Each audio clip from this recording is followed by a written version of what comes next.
This is episode 38 of the 99 Forever podcast. I'm Eric Friesen, and joining me tonight is one of the newest contributors here at the Heavy Hockey Network and a hockey referee with more than 20 years of experience, Brett Luchanski, aka Surveyor Brett. Brett, welcome to the show. Thanks, Eric. Thanks for having me. Yeah, for sure. It's good to have you on the podcast. I know you've been a busy guy lately. You were on the ice last night, but did you have a chance to watch the Oilers game on Saturday? I saw bits and pieces, a few highlights of a few goals, but not too much, actually, because it was a late game. Those late games. Yeah, I know. I mean, it was a 9 p.m. start here in Saskatoon, so it's even an hour later during the winter. But what's the schedule been like for you lately, reffing hockey? Busy. We I don't know. I can take as many games as they'll give me, as many games as I'll take. Basically, I feel like they talk about having shortages in officials in minor hockey, but I think it's everywhere. I'm just bricking beer league now, but we have a pretty big beer league here, rec league. CCRHL, we have, I don't know how many teams this year, probably 150. So there's lots of games every night. And I can imagine a lot of those games are going on when the Oilers are playing. Yeah, or sometimes they're dropping the puck after the Oilers are already done. There's quite a few 10:15 and 10:30 starts. Oh yeah, well that's classic men's league hockey. Yeah, but it's okay for me. It allows me to get my stuff done at home with my family and stuff, and then leave the house. It's a little tough waking up in the mornings the next day, though. I can imagine. And I mean, just to touch on the Oilers for a second, they're off to such a fantastic start this year. They improved their record to 13-4-0 after beating the Chicago Blackhawks this weekend. And even though they've been a good team for the last couple of years, this is the most fun I've had watching the Oilers since the 2017 playoffs. How about yourself?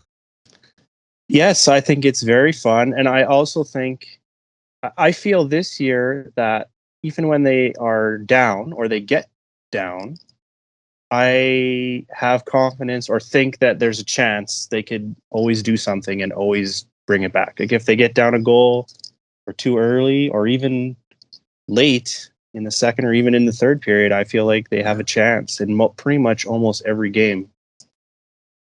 And, you know, that's something we didn't see from this team for a long time. Even in 2019-20, when they really started to turn it around under Ken Holland and Dave Tippett, that was the year they finally made it back to the playoffs with Connor since the 2017 year, obviously. And it still seemed that there were some growing pains that year. They still had to learn some tough lessons, and not every game was a sure win. And this year, nothing is guaranteed either, but I feel more confident when they're down 2-0 in a game that they're going to come back than I even did a couple of years ago. Yeah, for sure. And I think that's, well, I mean, we have one guy that can do it. You've seen a couple of goals there last little while here against the Jets and the Rangers. And we might be talking about that later on in the show too. I know, when he scored that Jets goal, like 30 seconds after the Jets took the lead, I was texting a buddy and I was just like, so like maybe he could just do that earlier. Like, why does he always have to wait till we're down by one? Yeah. He makes it look like he could just do it whenever he wants. Well, even in the Rangers game when they were down 4-1, when you have two players as good as Connor McDavid and Leon Draisaitl, you're never out of a game. Even if it's the third period, the deficit is 2 or 3 goals. They can get you back in a hockey game as long as they get rolling. Yeah, and that's why I think there's not too many games on the schedule where you go into it thinking it's a for sure we don't even have a chance. I don't feel that way this year.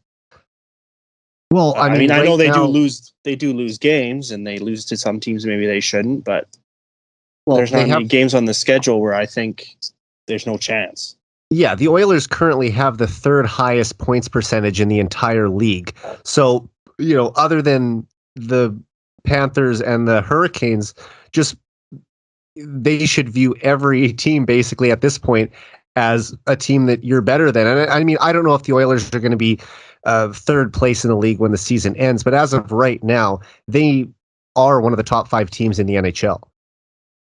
I agree. I hope they can keep it going. Yeah, I mean, I don't expect. They have a little bit of adversity coming here now because of their injuries they're kind of running into, and hopefully that just doesn't get any worse. But yeah, and I don't expect them to win 13 out of 17 games every stretch for the rest of the year.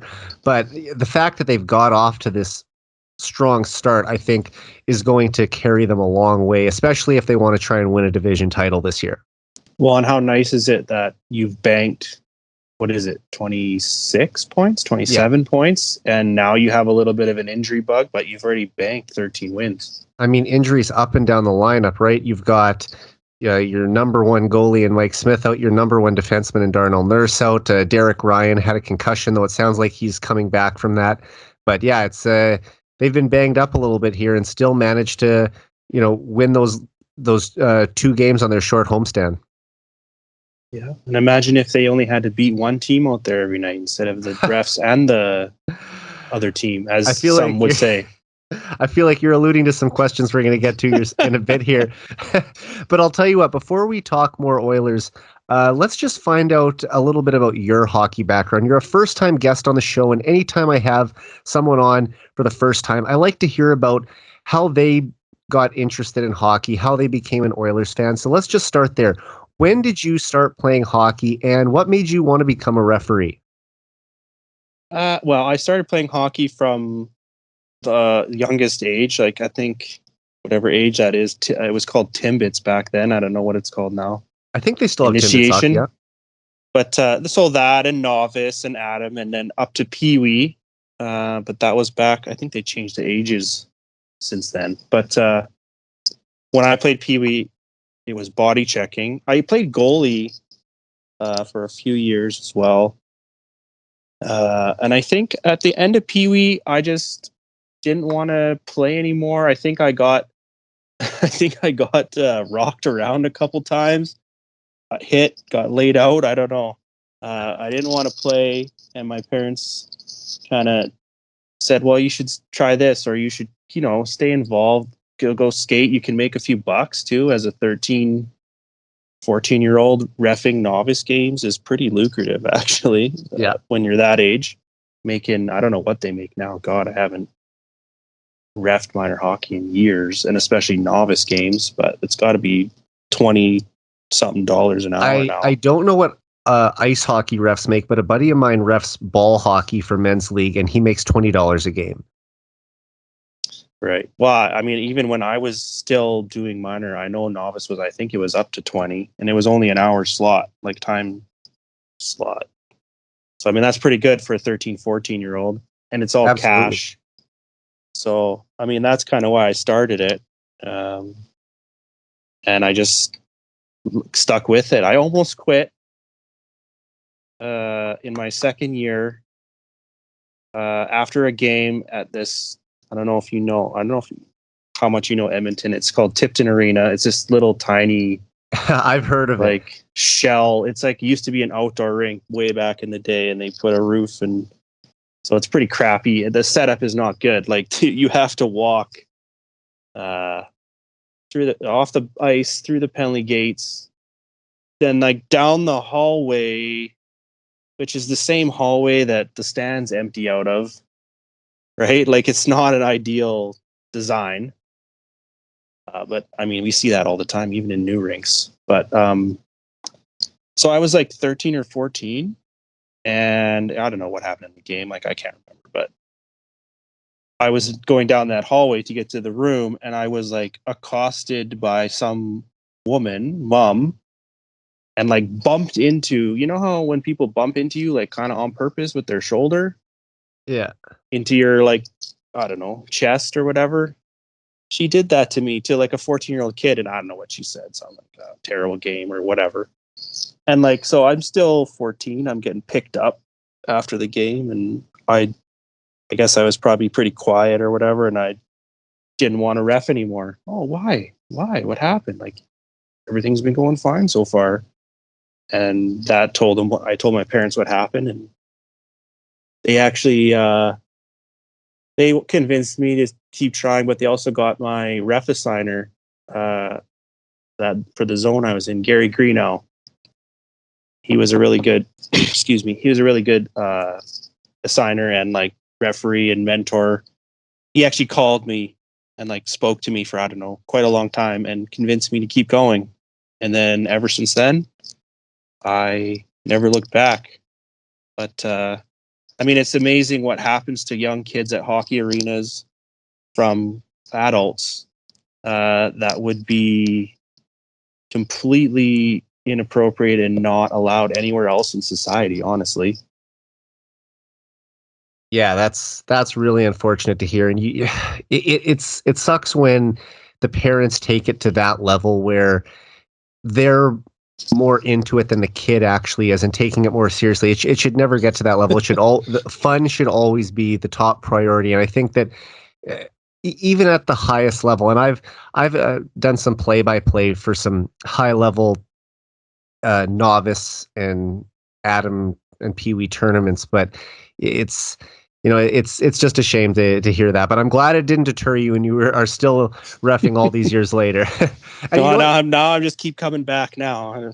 Yeah, and something else you said there kind of reminded me of my story too. Like I started playing in Saskatoon. It's called pre-novice, so I guess initiation in other places. But I played in tiered hockey up until I was in Pee Wee. And that was my only year of body contact. I had 2 concussions that year. I was a real tall, skinny kid, and even though I had the height on a lot of kids, there were guys out there who outweighed me 20 to 30 pounds, and I was just getting knocked around. And that was the last year that I played of contact hockey, and I went to recreational hockey for the rest of my non-contact hockey for the rest of my minor hockey career. But so I can kind of relate to what you're saying there. If you don't mind me asking, what year were you born? 1987. Okay, and I'm born in 89. So we're probably somewhat similar because Pee Wee hockey was the year it was when contact was being brought in Saskatoon at the time. I think it changed to Bantam after I was done playing. I'm not sure if that's still the case now. I believe that's true. I think that's true here too. Yeah, they changed it, and I think they changed the aging too a little bit. And they don't even call it Pee Wee anymore. Right? So, yeah, it's all under 18, under 16, under 14, right? Yeah. Yeah, for sure. So I was just going to ask next, what are all the levels of hockey that you've officiated throughout your career? Well, I mean, like I told you, I started off doing the little novice games on Saturday mornings. You do 2 or 3 in a row. But I did work myself into what they call the A program here, which like is the Bantam AAA, the Bantam AA, the 15-year-olds, and midget. It used to be called midget AA. So I refereed up to midget AA, and they had a league called the Rural Edmonton Minor Midget. I don't know, 15-year-olds AAA. That was some really good hockey. I don't know what it's called now. I'm sure there's something equivalent to it. There's also a lot of non-sanctioned by Hockey Alberta, like schools. What do they want to call themselves now? Hockey academies, and they play in their own leagues. That's come in since I left doing minor hockey. So I mean, as a referee, I did all the Bantam AA, AAA stuff, all the way up to that midget AA. Never did cross into the midget AAA. I did junior C, and then as a linesman, I did do junior B. And that's about as far as I got. And then I had my son. I didn't ref for a couple years, and then I came back and I did do some minor hockey, but then I get in doing rec hockey, men's league, which we have we have 19 divs. So there's quite a range from Div 1 being the best to 19 being the more beginner. Right. So Div 1 is quite strong. I mean, it's called rec hockey, but I mean, these guys are they're all pretty much ex-junior players. So it's pretty quick. Yeah, I can imagine a lot of those, upper tier minor beer leagues are still pretty competitive hockey. Oh, for sure. Like I said, those guys are pretty fast. I mean, most of Mm-hmm. the time they're pretty chilled out and they take it easy, but it can get just It like can any of pick these up other sometimes. games. It can Yeah. get like any of these other levels that I just listed off Well, once on the a Wednesday competitive, night. A Wednesday night at 11:30. there's probably still a lot of competitive guys out there, and once the juices get flowing a little bit, it kind of it turns into a real hockey game almost. Yeah, and it's funny, like it's rec Yeah. league, but like we play and then we go into playoffs and it changes. It's like it matters. Like I don't know, it's weird, but For sure. Well, I was going to ask you next, what's the toughest part about being a ref? And I wouldn't be surprised if it is when you were younger dealing with parents like that. Unfortunately, that one you were telling me about a minute ago. But is that still the toughest part about being a referee? I think so. And I mean, dealing with now in my refereeing life now, I only have to deal with one. It's the players. Right. Previously, you'd have players, coaches, and maybe parents. As I got older, the parents, I didn't even know, like, I didn't even hear them specifically. Like, I could hear the noise, and you can hear the oohs and the ahs and the complaining, but I don't know. I never heard like specific things from way up in the stands. And if you're a referee, you really got to be able to do that. Otherwise, I mean, you're going to be hearing a lot of things you probably don't want to. You have to kind of be able to shut your ears off, honestly, and just make it white noise in the background. Otherwise, uh, you'll be listening to a lot of things you don't want to hear. No, for sure. And I was just wondering that was unfortunately not a great story to hear. But do you have one or two really good stories from games that you've worked over the years?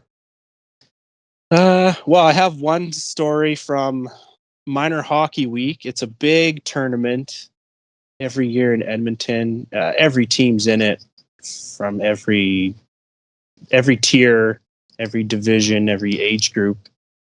It's like one of the largest tournaments in, I don't even know if it's Canada or North America by like the number of teams, I think. And it's a little bit different. It's like always everything is a big rush. The ice times are shorter. It's run time, which I hate, by the way. Run time's the worst. I don't think it solves anything. It just causes more problems, more arguments. But anyways, so they do this overtime in Minor Hockey Week. It's very interesting because they want the game. The games can't end it in a tie because the way they have the brackets set up. They will start the overtime 5-on-5 like normal. Mm-hmm. They will only put 1 minute on the clock. They will play 1 minute, then the horn will go, and then they will drop a player to 4-on-4, and they will do that every minute until they get down to 1-on-1.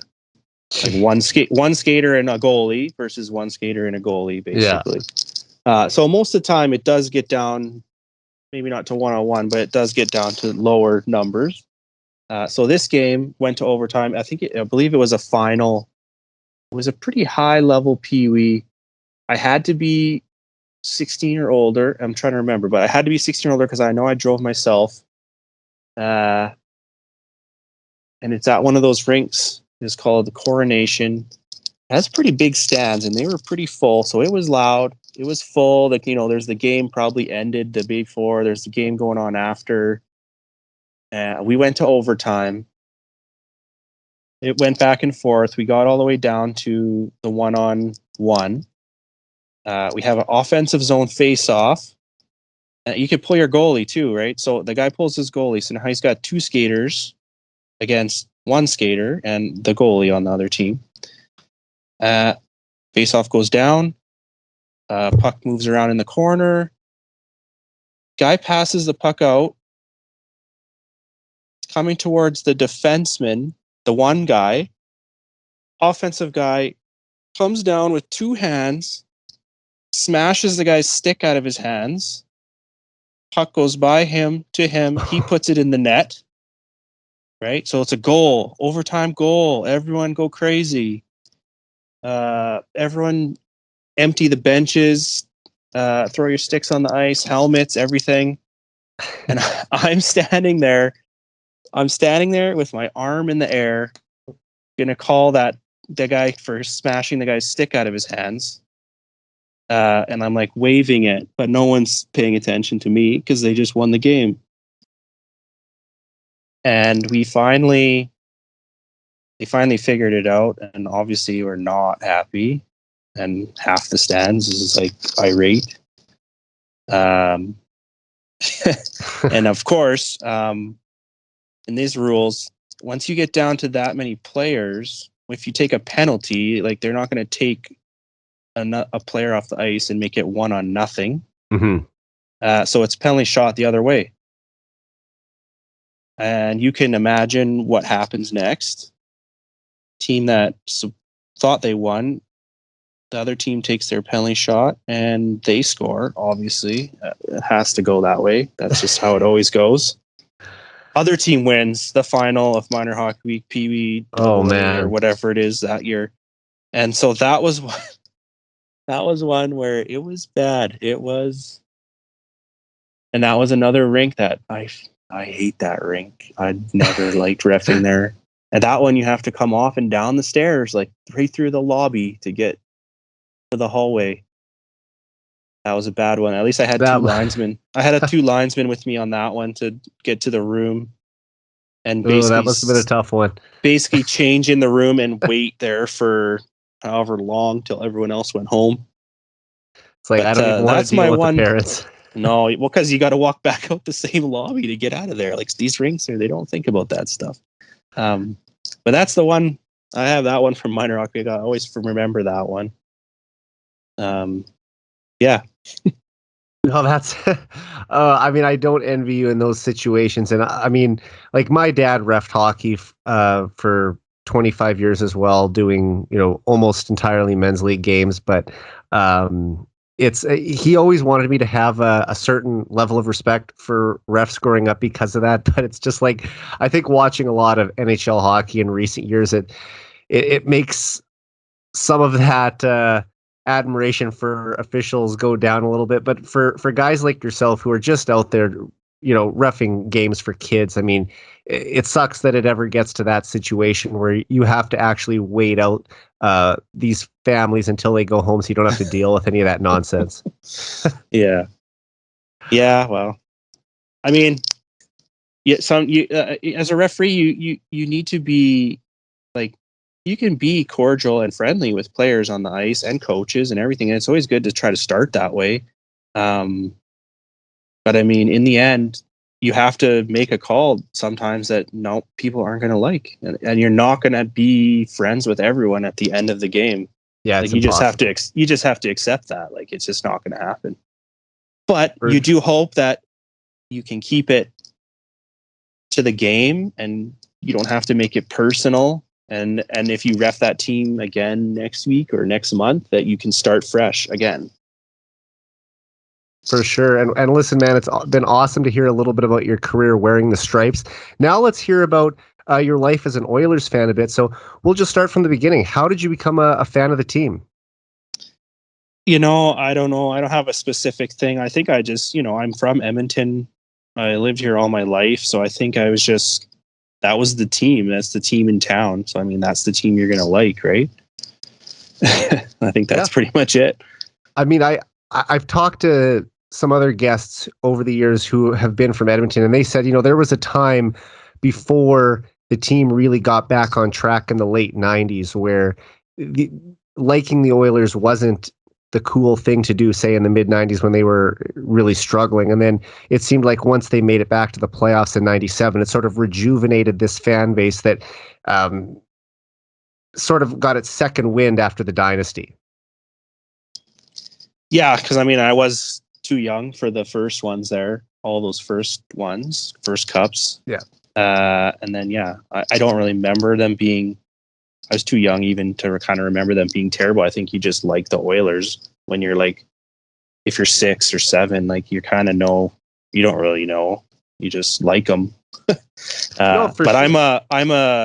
I'm a Curtis Joseph, Doug Weight, Todd Marchant, Mike Greer kid. That's my first era that I can kind of remember that Todd Marchand goal, and is it 97 coming down on in overtime there? Like that's on Andy Moog. That's the first ones I can remember. Well, and it was always the Dallas Stars, or it seemed like it was. They played the Stars 6 out of 7 years in the playoffs. So see, that's how you build a rivalry, right? Yeah. But unfortunately, that was the only time Edmonton ever got the better of the Stars in the playoffs. But at least they made it a memorable one. Yeah, it's hard to believe, but yeah. They always pushed them. You know what? Despite Dallas usually being first or second in the West and Edmonton routinely being 7th or 8th, they always gave them a good fight in the playoffs. And that was, with a team with substantially lower payroll and star power. Yeah, for sure. Well, and the payroll. Yeah, you're right, payroll, because it wasn't a salary cap era yet either. So It was like, what's your ownership able or willing to spend? It kind of sucked that way. Exactly. And I mean, that was the first year I started following hockey too. And it's funny, being from a city that doesn't have an NHL team, I didn't just get born into being an Oilers fan. I mean, my dad was an Oilers fan and a Red Wings fan. So in the late 90s, the Red Wings were having their run. And, I was watching them a bit, but I wasn't really a fan of that team. It wasn't until the late 90s that I really started becoming an Oilers fan, because he was telling me all these stories about Gretzky. And then, I started to learn more about the dynasty teams they had in the 80s, because I didn't really know Gretzky as an Oiler. I knew him as a King and as a Ranger for the most part. Yeah, I hadn't really... That was how I was introduced to Wayne Gretzky. I didn't have this knowledge of all his best years in Edmonton. And then once I started to find that out, that sort of turned me into an Oilers fan in around 99. Yeah, me and you are basically the same era, right? Gretzky was a King and a Ranger, kind of, and a Blue barely or whatever. For a half a season, yeah. I mean, me and you are kind of those guys I named off, and Smitty and Jason Smith and Ales Hemsky in that era, the early 2000s. Bill Guerin, all those guys. And then obviously 2006. That was. Oh yeah. I mean that's all we had to cling to until we got that lottery from the gods pick. Changed our fortunes around, but that's still the most fun I've ever had watching hockey, and I hope we really get to duplicate that 2006 run and this time cap it off the right way. Oh, I know. I think I was 18 or 19 during that, so we had a lot of fun watching all those games and down on White Ave, not getting into too much trouble, but. That's good. Did you ever make it to one of the games during the 2006 playoff run?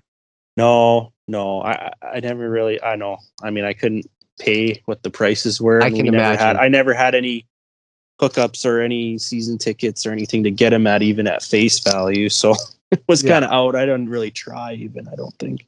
I don't blame you. I mean, I was 17 at the time, and I went to my first NHL game earlier that season, but didn't even have a car yet at that time or the money to see a game. So coming out to a playoff game would have been impossible. And I was really hoping to in 2017, but I was living in Toronto for grad school at the time. And then I had my fingers crossed that I was going to get to see them in the playoffs the past 2 years, but obviously the pandemic wiped that out. But this year I will go to an Oilers playoff game for the first time. And that it's been a long time coming that it took this many years, but I'm glad that I'll still get the chance eventually. I mean, I would love to go, but I can't. For me, I can't justify spending that. Oh, I know. I haven't seen what the prices are going to be yet, but I can imagine they won't be super cheap. Yeah, true. But no, that's cool. We kind of just briefly touched on that. All the guys that we grew up watching in the late 90s, early 2000s, with you and I being Oilers fans from sort of the same era. But who were one or two of your favorite players as a kid? Well, on the Oilers, I kind of told you, I was a goalie when I was in whatever that would be, Adam, or even first year Pee Wee. So right. I did like Curtis Joseph. It's funny. One of my favorite players, I can remember having a poster on my door, was Felix Potvin, okay, cat, and he was in Toronto. Not that I ever liked the Leafs or anything, but I don't know why I had that poster. I like that guy as a goalie anyway. Mm-hmm. That's one that I had a sticks out Tommy to me. Salo poster. He was good. Yeah. Yeah. He, you know what, for a couple of years there in the early 2000s, he was arguably a top 10 goalie in the league. That's what I've seen that going around lately. That people always say that one goal just broke him somehow. Yeah. Was that the Olympics or what was that? Yeah, that was in the quarterfinals of the 2002 Winter Olympics, where Sweden was playing Belarus, and you just expected a dominant team like Sweden to walk all over them, and unfortunately Belarus pulled off this upset for the ages, and that was the goal that did them in, the slap shot from outside of the zone that hit Tommy Salo in the face and rolled down his back into the net, and it just seemed like he never fully recovered after that. Which is amazing that one goal could do that to a guy, but I guess that's when they talk about how you have to have mental toughness and mental coaches and everything on your teams these days. Like, that's why, because I guess you just could never shake it, or maybe not. Maybe that's just what everyone thinks. Maybe there's something else, or maybe he just lost it. Who knows, right? I know, but I mean, still, you got to respect what the guy did in Edmonton. I mean, he had tough shoes to fill. He was coming in as the replacement for Curtis Joseph, and although Tommy Salo never won a playoff series in Edmonton, he did give them some pretty stellar regular seasons. Well, and now we've never had a goalie like we had Rolison for the one season, half a season in playoffs, which is awesome. Yeah. But we've never really had a bona fide number one, have we really? You mean in the last 20 years or so? Since then, yeah. Well, I mean, through the decade of darkness, it's hard to say that anybody really was. I would say that Cam Talbot, in 2016-17 at least, was a legitimate number one goalie for the team, and he set the Oilers franchise record for wins in a season that year. So for a brief moment in time, Cam Talbot was probably the best we've had since Rolison, I would say. Yeah, it's too bad. We need to find our guy that's your number one for years.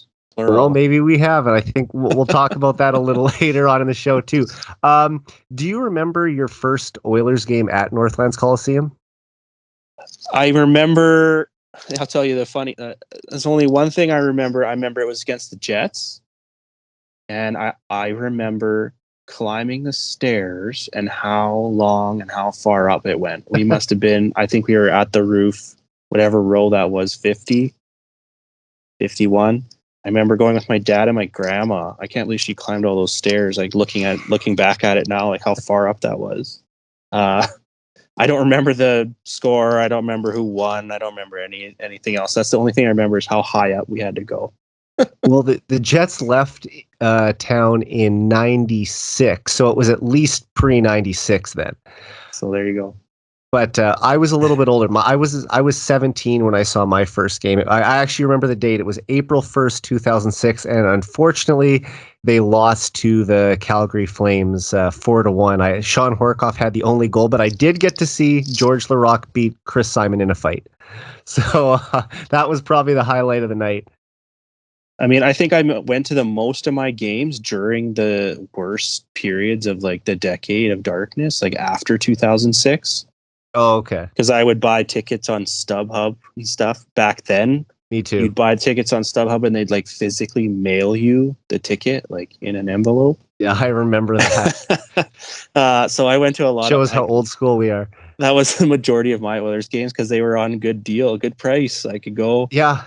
Get a beer, whatever, and a hot dog and watch them lose 8-2 to Buffalo or whatever it was. But walk a couple kilometers from Northlands across the bridge. Back in those days in January.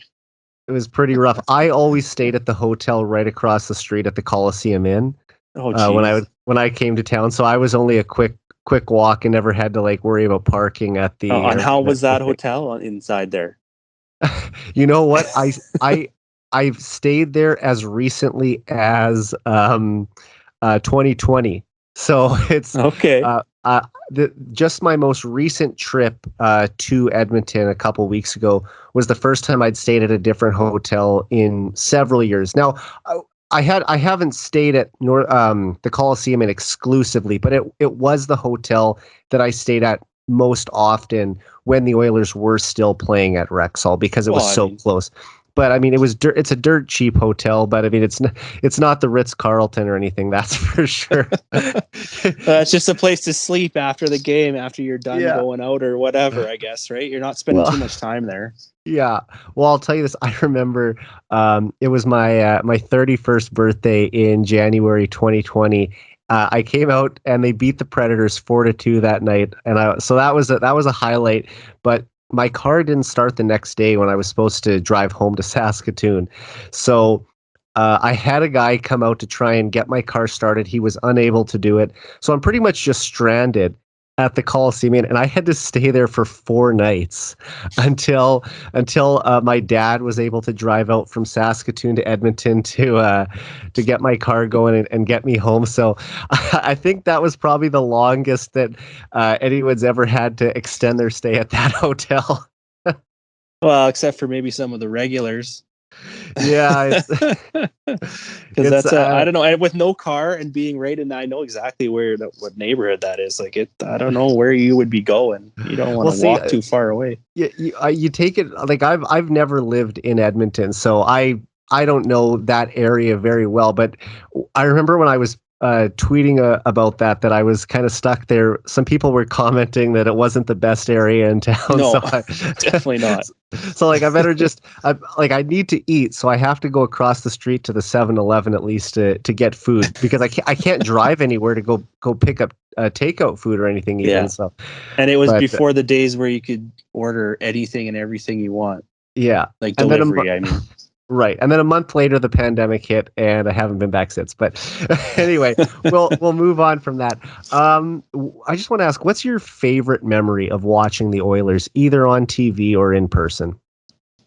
well, I mean, we kind of talked about all the memories of 2006. There's so many Mm-hmm. games, like the city was just buzzing, man. Like people were driving around every corner, not even near the rink, like down way south where I used to live.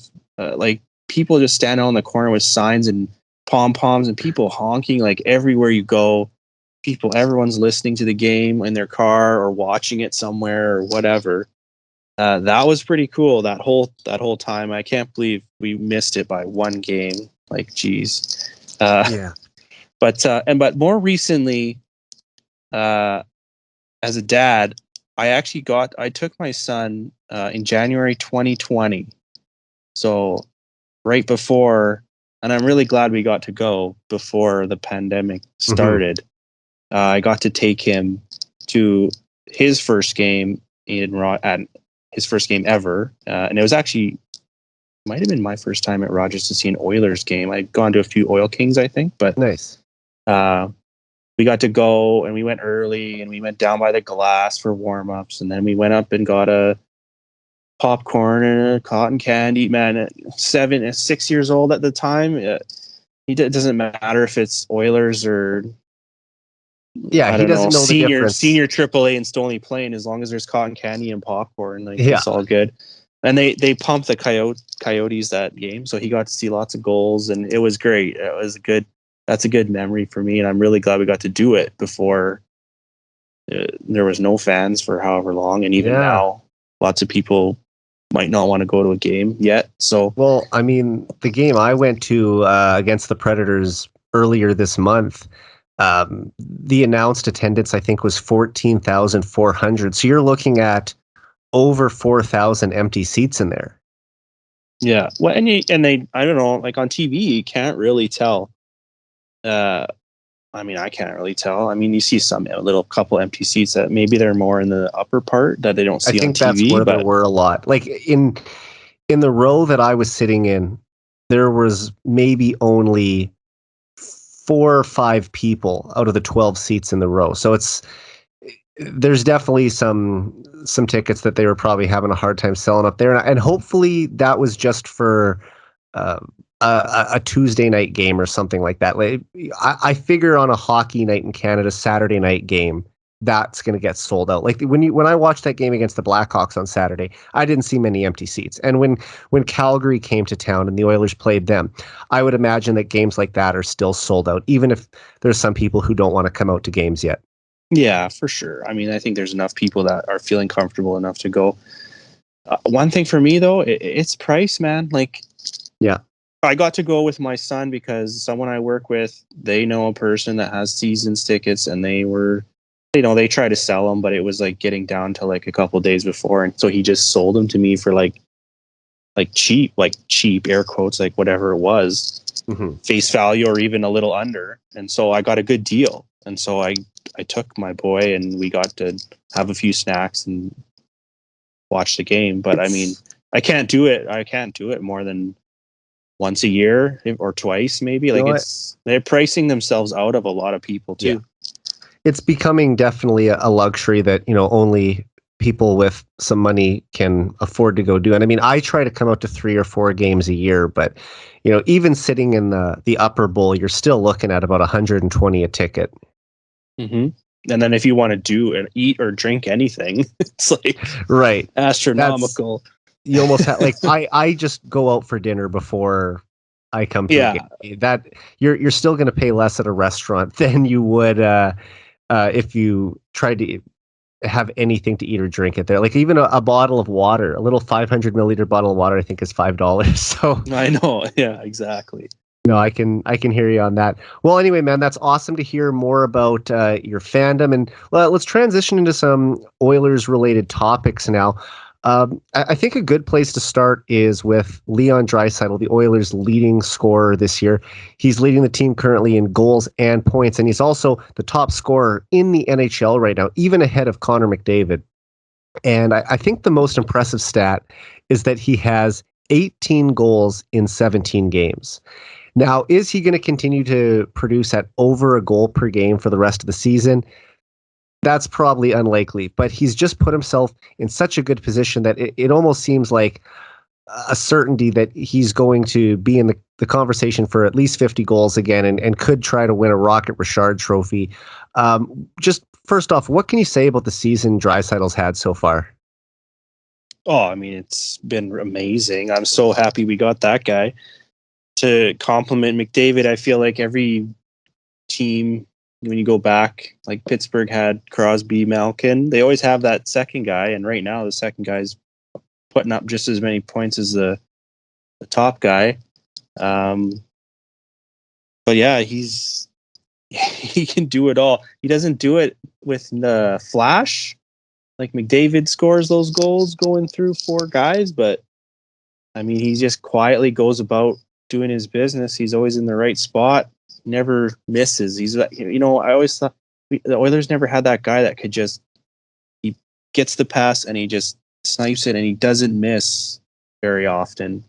We had some guys, but they always they couldn't do that one timer, or they just missed more often than they hit it. And he's a sniper. So it's really awesome to have him for sure. Well, he's probably got the best one-timer by an Oilers forward since Yari Curry. And, Wayne always liked to set him up for that back in the 80s. So it's been a long time coming. And now McDavid is sort of in that Gretzky-type role. Although they're not, exactly the same type of player. They dominate the game in a similar fashion. And Draisaitl might have some elements of Yari Curry, might have some of Mark Messier. But you're right. It definitely is a huge weapon to have a one-timer like that from basically all angles too. I mean, he scores from some really sharp angles in the offensive zone. Yeah, he scored like from behind the goal line. He did against Ottawa last year. No, it's unbelievable, the knack that he has for that. And I just feel like he is still one of the most underappreciated players in the NHL. And probably part of that is that he is McDavid's teammate. But you just look what the guy's done. I mean, in 2018-19, 50 goals and 105 points. He's 4th in the league in scoring. The year after, he wins the Art Ross Trophy, the Hart Trophy, the Ted Lindsay Award. Last year, he's 2nd in the league in scoring, but had the I think the highest points per game average of his career. And this year he's back leading the league in points again. And I just feel like outside of Edmonton, I don't know if, even though he is starting to get recognized more, I don't think that they still appreciate how great of a player Draisaitl is. No, I think so too. Outside this market, a lot of guys don't know or don't watch enough games or stay up late enough to watch. All those guys out east, and there's been this on their eastern train over there. But I mean, they got good players all around the league. People are always arguing about Matthews and Draisaitl. I think Draisaitl to date has shown more. He's put up more points. Well, Matthews has never outscored him in a season. Yeah, so I mean, I don't think he's really shown. Matthews has shown that he's better than him. I wouldn't say that, especially with all the, like you just listed off how he did in the last couple of years, Draisaitl. Yeah. I don't know if he can do 50 and 50. That's pretty hard. I don't know if anybody could do that these days. I mean, the last player to do it was Brett Hull in 1991-92, so 30 years ago. Yeah. I mean, even Alex Ovechkin, who some people consider the greatest goal scorer of all time, has never been able to hit 50 goals in 50 games. So if Draisaitl can get there, that's a huge tip of the cap to him. And I think playing with Connor McDavid will certainly help him get there. I mean, I don't think Draisaitl is a product of McDavid, and anyone who watches Draisaitl and knows that, you know, he's able to still dominate when he's away from McDavid, there's no doubt that when those two get together on the power play, they're going to take their game to even another level, and the results show if you look at their stats. I think so. He can drive his own line if he, like when, absolutely. when he has to. So I prefer to have them separated at even strength anyway. I mean, they're still able to rack up a ton of points on the power play. Dave Tippett usually puts them together for a shift after a penalty kill. And, you know, it's a nice weapon to have when the team is down a goal or two late in the game and you want to load up that top line to try and get your team back in it. That's an instance where I'm okay with McDavid and Draisaitl playing together. But I think for this team to get to where they want to go in the playoffs, you need to have those two dominant players running their own lines. And when they have played apart, I think the overall results are better for the team. I totally agree with you. I think it's definitely not ideal to always have to run them together. You definitely want to try to build the two lines with them both being centers, but you need enough guys around to be able to do that, which I think they have improved greatly on their forwards this year. So do you believe Draisaitl's the second best player in the league right now? Oh, right now? I think so. I mean, look at him. He's leading the league in scoring. I don't know about his advanced numbers and how he does defensively and all that. I don't know enough about that. I can't comment on that, but even if a player isn't great defensively, does that take away from what they do offensively? I mean, Wayne Gretzky was not known as an exceptional defensive player, but no, it doesn't take away from never. I don't think it takes away from them offensively. I just think it's something that others detractors might point to, right, to try to say he's not second best. They'd say this guy puts up maybe not quite as many points, but he's not on the ice for as many goals against or whatever. Like it's just another thing people might use. And there's other great players around the league. Like Nathan McKinnon is definitely in the conversation for second best. Matthews, I know he led the league in goals last year. I still don't think that he's top three or anything like that. Ovechkin is, always continued to be a dominant goal scorer, and he's even picked up his point production this year. Crosby is probably still close to top five. You got Nikita Kucherov, Artemi Panarin. There are some big stars around the league.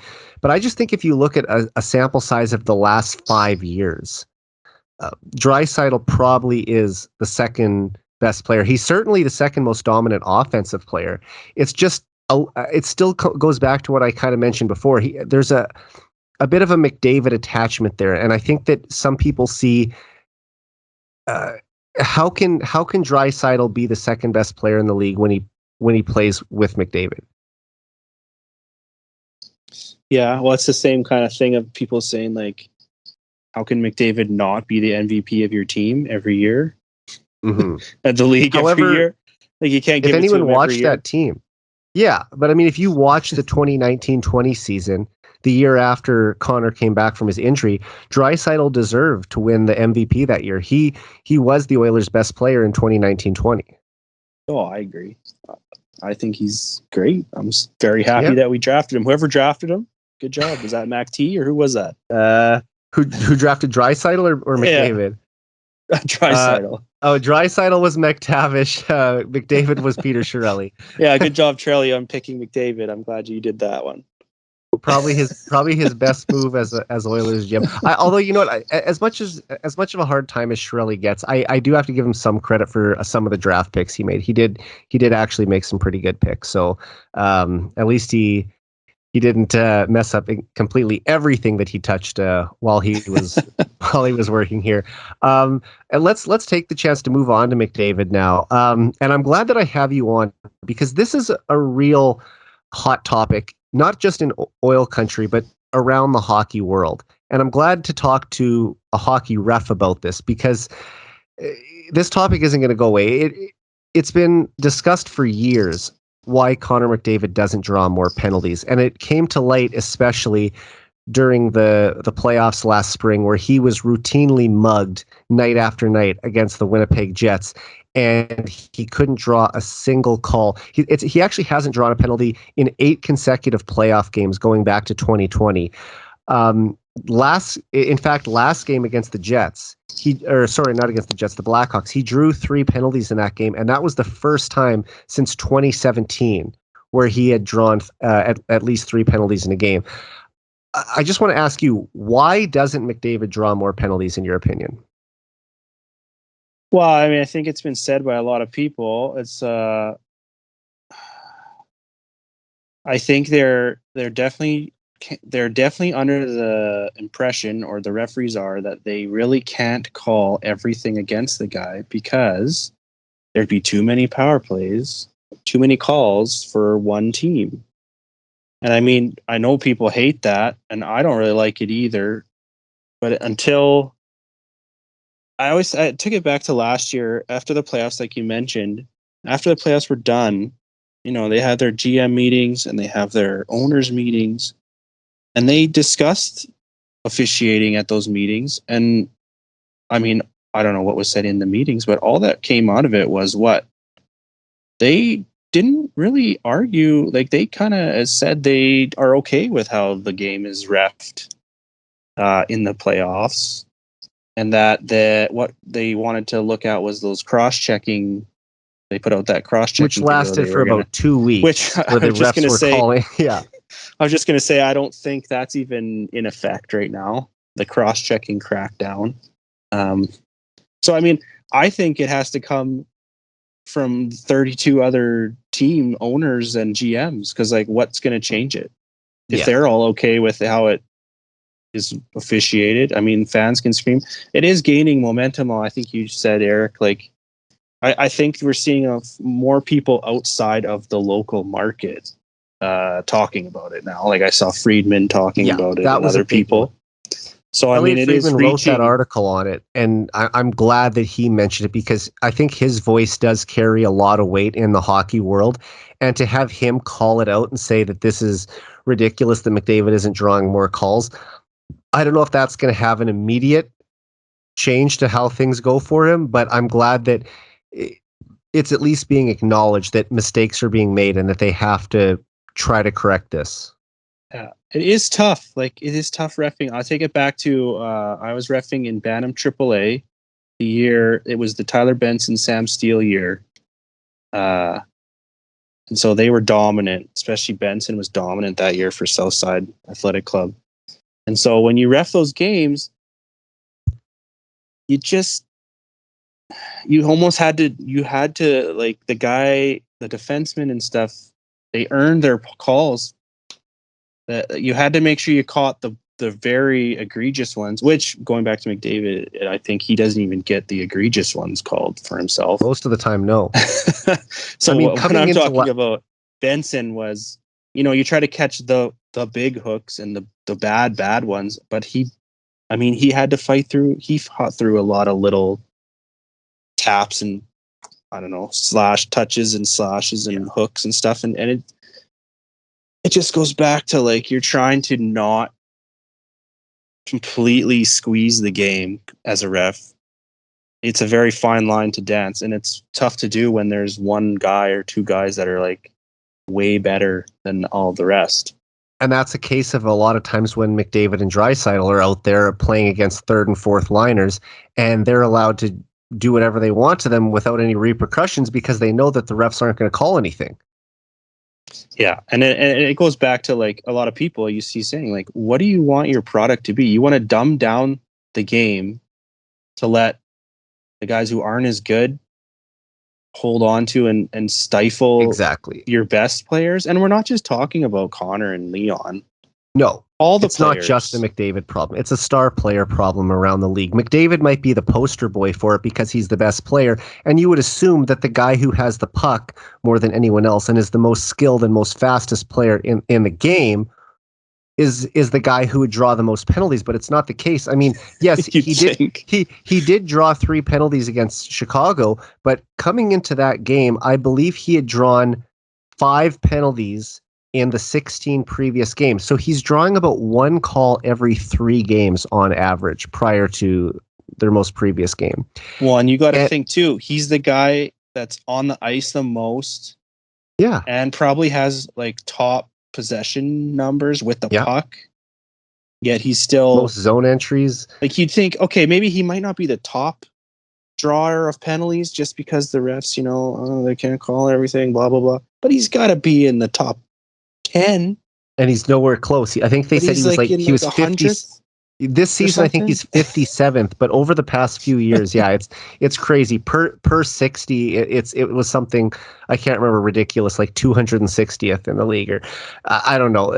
I just feel like, yes, the refs say that they would have to call penalties basically every shift or every other shift if they actually called everything that happens to Connor. But is that his problem? Tell the league to get better then, or stop cheating. There's perfect examples. He's in Boston. Patrice Bergeron sticks a stick between his feet, trips him, no call. In St. Louis, McDavid's trying to get a chance on net. He gets his stick whacked out of his hands and legs chopped down. No call. And it's right in front of the ref. They can't even say that they missed it. They're just outright ignoring it. And it's even worse in the playoffs. And like you kind of mentioned before, the league should want to showcase its skill. They're more worried about competitive balance around the league than they are about allowing their superstars to thrive. And when you look at the NFL and the NBA, they protect their superstars and they want to let the best players be able to use their abilities and run up the score. And in hockey, it's not like that. They don't seem to have the same mentality of letting the best players be the best players night after night. They want to limit how much offense they're able to create. And it's a real shame that the NHL does this, because we just said it's not just a McDavid problem. They could boost scoring around the league by having more power plays. And for some reason, they just don't want to do that. Yeah. Well, like you said it, the word you used was, it's a mentality of the NHL and of hockey in general. Like I was saying to you, like I officiate a 6-0 game differently than a 3-2 game in the third period. And then if it's playoffs or whatever, like it's just. But that's the thing. Why does the game have to change going from regular season to playoffs? I mean, I know. Should the rule book? I mean, you have this rule book for a reason. Should the rule book not be the same for game 1 of the regular season to game 7 of the Stanley Cup final? Yeah, it should in a perfect world. Yes, I know. But I know. And if you check the rule book, it doesn't say, call penalties subjectively based on the situation of the game or the skill level of the player the infraction was committed against. Tripping, hooking, holding, interference, they happen to McDavid night after night. And he barely draws any calls when he should be realistically probably drawing at least 5 penalties a game. And we're never going to see that. But wouldn't you think that if they actually did call it the way it should be, the Oilers would get, constant power plays? Well, they would. And you know what, though? It can be done, Eric, because coming out of that one lockout year, yeah, they had the crackdown on they did in hooking and holding 05-06. and interference. The obstruction was called a lot more. They called a crap load of penalties in the first while, and I think it did. The players eventually did learn and change, and they didn't have to call as many later on. And I don't think they were just letting them go later on. I think it actually did change, but it didn't last. And I think there were like 600 or 700 point scorers that year.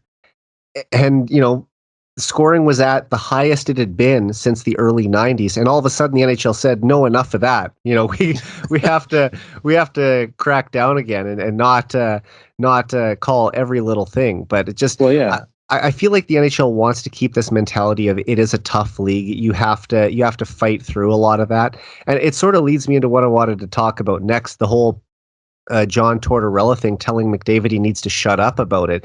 What did you think about Tortorella coming out on ESPN and saying that you're not just going to score a ton of goals to win in the playoffs. You're going to have to learn how to play on the other side of the puck, and you need to shut up about not getting calls. Well, I kind of thought it was funny coming from him telling someone to shut up, because he's one of the guys you see on TV and yelling and trying to fight teams in the locker room, in the hallway. Yeah, but he's a clown. I mean, that's the mentality of the owners and the GMs and the league itself. And yes, you do need to play differently in the playoffs. Like, I'd be curious to know how many President's Trophy winner teams, first place overall, go on to actually win, because you need two different teams. That's why it's so hard, I think, to win a Stanley Cup and build a team. You can build a team for success in the regular season. Yeah. And then the playoffs, it flips to being like a different game. And if you don't have certain it's way more types of players, checking. I think the refs do still call the same amount of penalties in the playoffs as the regular season. It's just that there's way more infractions happening as well. Yeah, I've heard that someone looked into those stats, and like the amount of power plays per game is kind of comparable, but there's just so many other things let go. Yeah, that don't get called. Well, and it's always like, oh, you can't call that in the playoffs. That's so chintzy or whatever. Like, that's the mentality, right? Yeah, and I remember during the playoffs last year, there were people like Dom Luschishin, who's a big analytics guy, and this research analyst named Rachel Dory, who went back and watched all of McDavid's shifts and counted the infractions against him. And I think she said she put out on Twitter that she counted more than 30 penalties on Connor in the 4 games that they played against the Jets. So we're talking about, an average of about 8 penalties a night. And he didn't draw 1. So it really just shows that that the league isn't going to call that kind of stuff. I mean, he was getting tackled on the ice, basically.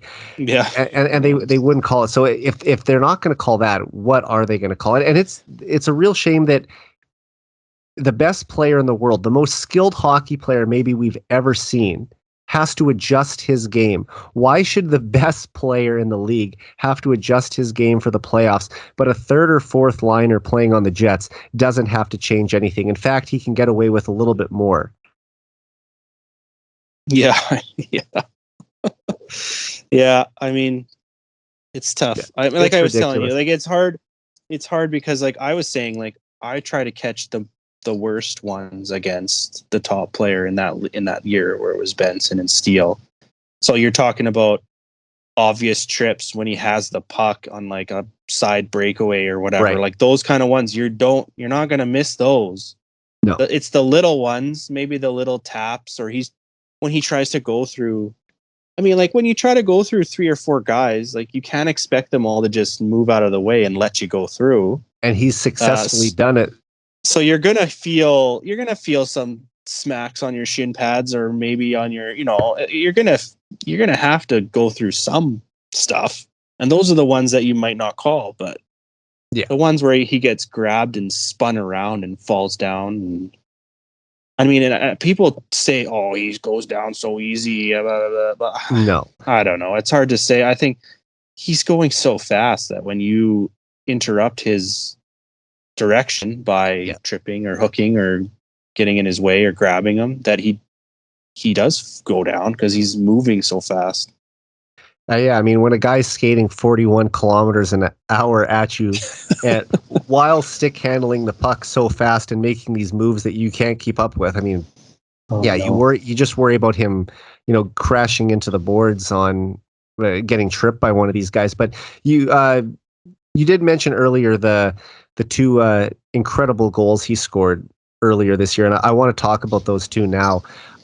So obviously in the incredible comeback 6-5 win in overtime against the New York Rangers in early November, McDavid scored quite possibly the best goal of his NHL career, where he went 1-on-4, deked through the whole team with 3 minutes left in the game to tie it and send it to overtime. And then just less than a week ago, he scored a similar goal, this time going 1-on-3, 28 seconds after the Jets took the lead late in the game to tie it again.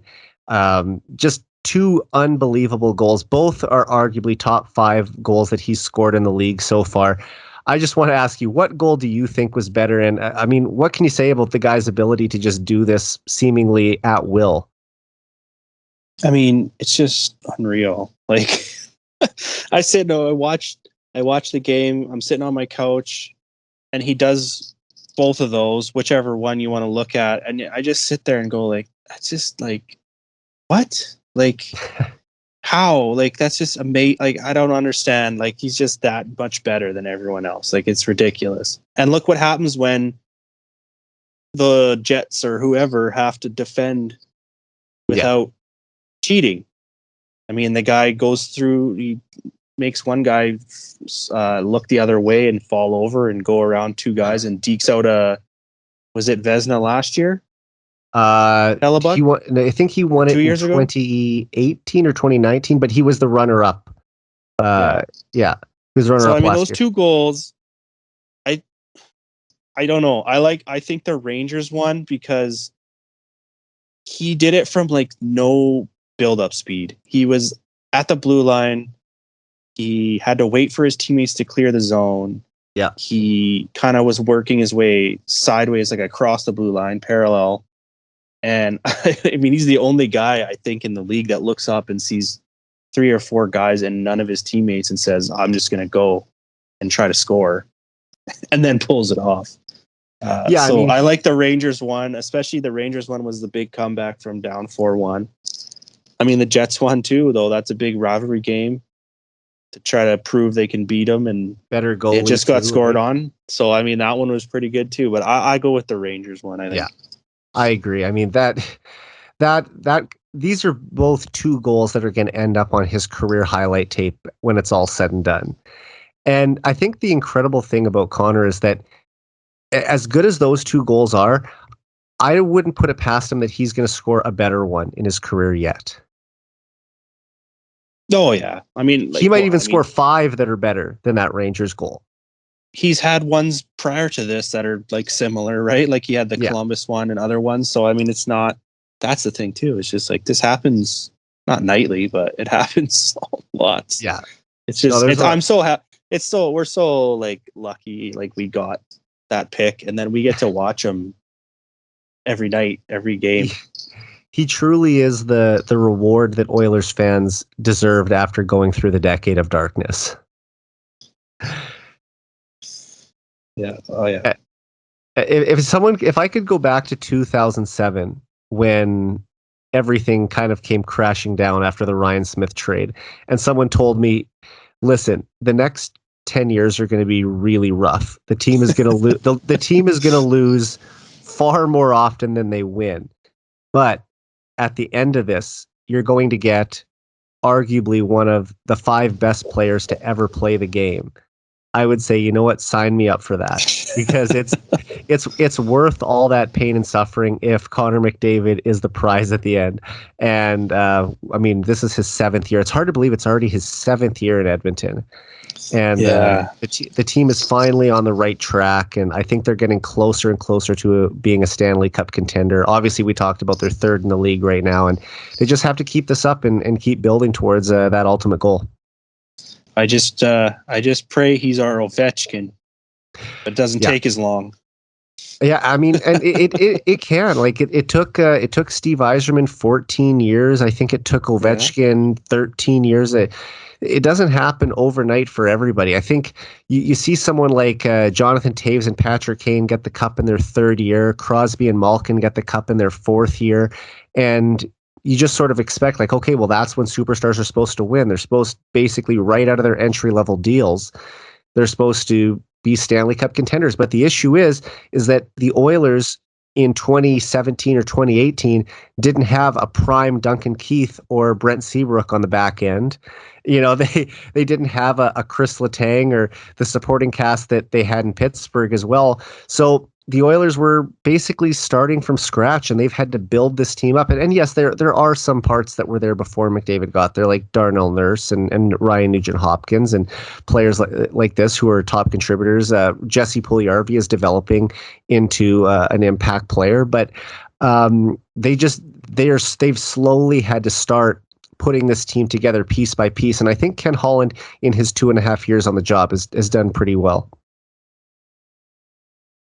Yeah, I don't know. I like what he did with the forwards. I don't know about the defense, especially now with these injuries. But like you said, we didn't get the prime Duncan Keith. We got the 5-6 years later at full. Well, that's a conversation for another day. You know what though? I think he played. I think he played his best game as an Oiler against his old team on Saturday night. And maybe he was extra motivated. He also had to pick up a lot of minutes for Nurse, who was out. And I think that's a good chance for us to transition over to that. We got 2 topics left before we call it a night here. Darnell Nurse out for 2 to 3 weeks with a cracked finger. How do you think that this defensive core is going to get the job done without him for the next, say, 6 to 10 games? Oh, I don't know. I don't know that. You definitely didn't go into the season saying, oh, well, hopefully or later in the season we'll be able to elevate the Keith CC pairing up in the lineup. You were hoping to even maybe keep them there or down for minutes. I mean, Broberg had 1 game, so it's hard to say. He played pretty solid. He played pretty good from what I read or seen. But yeah, that's a pretty big loss, and especially Nurse. I just hope he heals fine, and it ends up being 2 to 3 weeks, like they say. The one thing I'll say about the Oilers, though, I think they might have the firepower to maybe outscore their problems a little bit if it's only 2 to 3 weeks, right? True. And you know what, just to touch on Broberg for a second, I really didn't notice him too much in that game other than a couple shifts.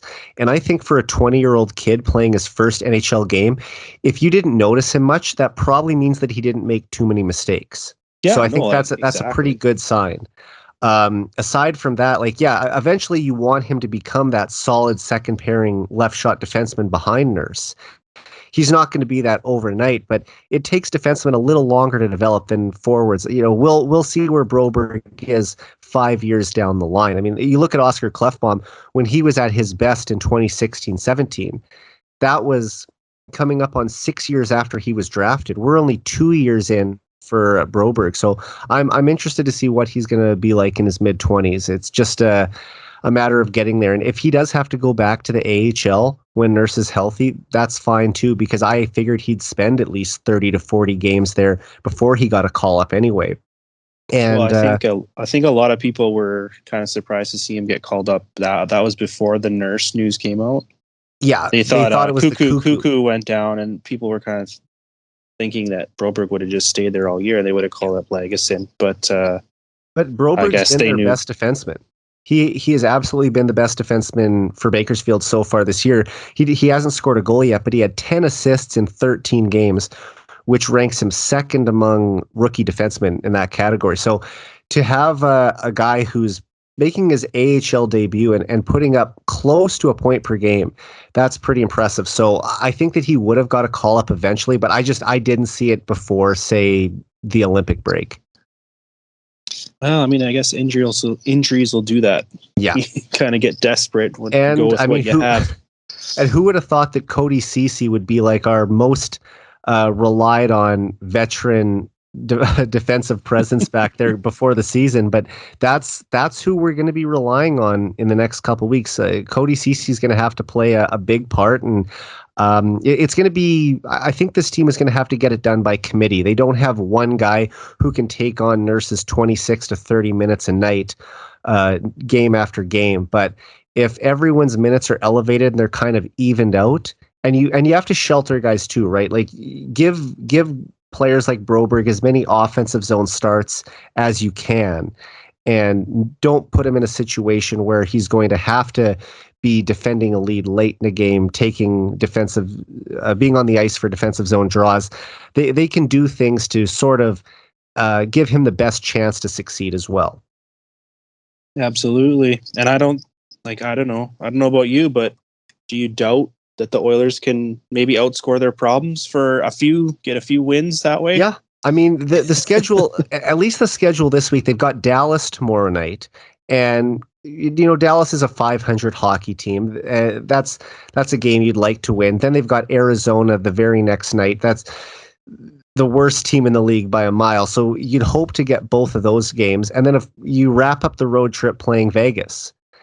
And Vegas right now has some injuries too, including Jack Eichel, who obviously won't make his debut with the team for 3 or 4 more months. But, they already have won one game on the road in Vegas this year. If they get the other one, I mean, you're done going there for the season. The last 2 times you play the Golden Knights will be in Edmonton. So if they're able to get all 3 of those games, that really sets you up for success down the line. This is a road trip that could really put the team in a good position, especially with Nurse out.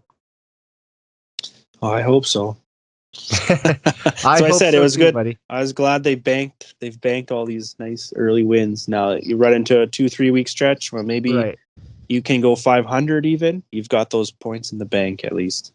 And let's talk about Stuart Skinner a little bit now. He has played the last 2 games at home, and in those 2 games he allowed only 3 goals. He stopped all the shots he faced in the shootout against the Jets on Thursday as well. And he was in the starter's net in practice this morning, so he will likely play the game in Dallas tomorrow night, meaning Mikko Koskinen will probably play the second half of back-to-backs in Arizona. Just what are your thoughts on Stuart Skinner? How impressed have you been with his play early on this season? Well, I mean, it's hard not to be impressed. I don't know how you could not be. Even in the game that they lost, was it Detroit he played? He had that one giveaway, but he played solid there. And then the last 2 games he's played lights out. So, yeah, he was the Oilers' best player in that game. They wouldn't have even been in that game if it wasn't for him. And then it's just a real unfortunate thing that he had that gaffe where he shot the puck into the side of his own net. Larkin comes in, picks up the loose change and buries it, because he had been playing such a stellar game. The Oilers probably deserved to get that to overtime and get at least a point just because of how well he had played. And then of course in Buffalo, he had a really good game too. And all 3 goals they scored were off breakaways, and a couple of them he stopped the first shot, but they buried the rebound. So it's hard to be too mad about any of the starts he's had this year. I just feel like he's continued to get better and better, and hopefully he'll be able to bring his record above 500 with a win against the Stars tomorrow. Yeah, I don't know how you can. It's great because with Mike Smith being out and seems like going to be for quite a while longer. Yeah, you need someone other than Mikko, because we've kind of shown that Mikko can be good, but if you play him too much, it kind of falls apart. Yeah, you really start having to that see backup that can not be a backup and be a good 1A or 1B, whatever you want to call them.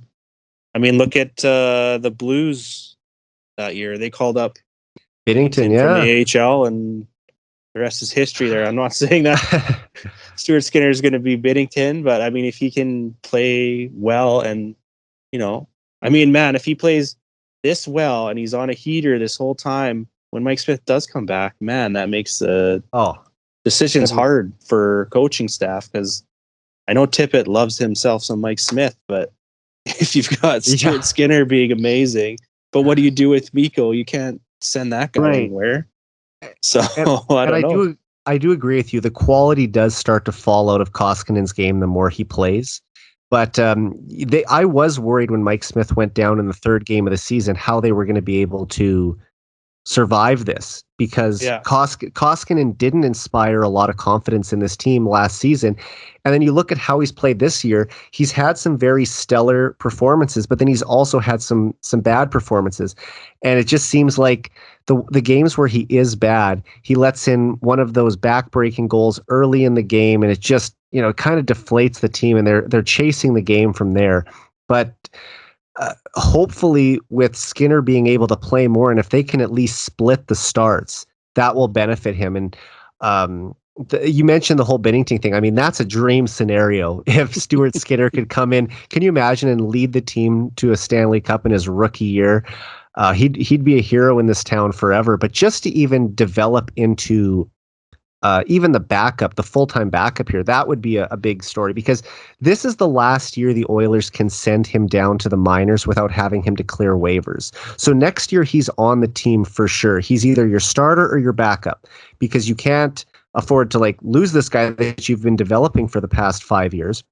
And he's shown really well. And how big would that be for the Oilers to have a goalie making $750,000 with Nurse's new contract kicking in and needing to pay Jesse Puljujarvi and Kyler Yamamoto next summer?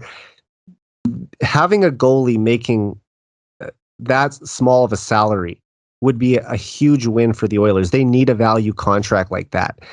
And maybe they do try to trade Smith in the summer, and Koskinen's deal is done. Maybe they move on from him and they'll bring in another goalie to work with Skinner, or else possibly you just run with Smith and Skinner next season. We don't have to even think that far ahead. But as for this year in particular, I think the way Skinner's playing, he's making a case that he wants to stay in the NHL and not be sent back down to Bakersfield. Absolutely. I was listening to another podcast. They were talking about Koskinen, and it was pretty funny because the one guy was saying, yeah, but imagine he puts up all these numbers all this year. Do we see a Koskinen re-sign? And everyone's like, oh, no. But he's like, but how can you say no if he's got a 930 save percentage and this many wins and just goals against average? I mean, maybe at a lower number. Is that a lot of people always said they didn't mind him or whatever, just not at that number. That's what they always said about Chris Russell and all that other stuff too. But I just can't see them re-signing him after he's just got a reputation of the, like you were saying, the weak goals or the first shot goals. He gets weak. He lets in a soft goal almost every game. He gets beat to the glove hand a lot. We all know these things, but then there are games, the odd time, where he does steal a game for the Oilers. Now those games are far and few between, but when he does have one of those excellent performances, it usually does lead to a win for Edmonton. And the biggest reason I don't think they can bring Koskinen back is simply it's a numbers game. I just talked about how Skinner isn't waiver exempt next year, so you have to think about that. Are you moving on from Mike Smith? I think that he has one more year, doesn't he? Yeah, he signed for next season, but I think he has a no move as well. So he would have to agree to a trade. Well, and if Koskinen puts up good numbers, like I was saying, he's not going to want to take less. Right. So, I mean, that's not good either. I think the Oilers have kind of already made it up in their mind that he's not coming back regardless of how well he plays, just because they have to start looking at the future. I mean, I know a lot of people have big hopes for Konovalov too, and I really like that prospect as well. He hasn't played as well in the AHL this year, but it is his first year in North America. You have to give him some time. Stuart Skinner took a while to improve his play at that level as well when he started his pro career. I just think at this stage of the game, they have to be looking at some value. If you can have a goalie who's under $1 million a year, it allows you to spend money elsewhere. Plus, just Koskinen's going to be a year older. Smith is a year older. To have that future goalie that you've drafted and developed yourself. I mean, Skinner would be the first goalie that the Oilers have drafted and developed since Devin Dubnyk. So it's been a while. That. Yeah. Well, and I don't know who's on the UFA list for goalies next season too. Like, I'm not really sure. And also, if Holland doesn't have to go out at the trade deadline and trade for a goalie, and he can try and upgrade the roster somewhere else because Stuart Skinner has played so well that you don't need to seek out a goalie, I think that's a win for the organization too. Yeah, and I mean that Konovalov. How did you say his name? Ilya Konovalov. If he's those Russian names, right? And people are excited about him, but I mean he's still years away, right? And like you were saying before, we're in McDavid's 7th year. They got to get going. We don't really have years to wait. We're kind of not in building mode anymore. And if you look at their prospect pool right now, they do have 5 legitimate NHL forward prospects. The only problem is a lot of them are 18, 19 years old, still playing either in junior or in college. And you need that second wave of talent to come in and support the McDavid and Draisaitl cluster. They're just not ready yet. So because those guys haven't arrived in Edmonton, you're going to have to go out and try and trade for a forward maybe at the deadline this year to upgrade it. And you hate to bump a guy like Kyler Yamamoto out of a spot, especially when he's been playing so much better as of late. But you can never have too much talent the way I look at it. So if the Oilers can add a top 6 forward at the deadline instead of having to go and trade for a goalie, I think that's huge for them. Definitely. Well, I'll tell you what, Brett, we will call it a night there. So I appreciate you coming on the podcast and chatting all things Oilers hockey with me, giving me a ref's perspective on the McDavid situation and just hearing some of your own stories from just your career as an official as well. So before we sign off, where can people follow you on Twitter? It's just at B Luchanski. Surveyor Brett is my handle, and just follow me on there. You come at me with all the missed calls, tag me. I sometimes try to give an opinion, but sometimes not well liked. Well, my most used GIF is the Homer Simpson backing into the bushes on a lot of replies to a lot of video of missed calls. But I like to have fun with it. I'm not overly sensitive, so I mean it is what it is. But definitely see me on there.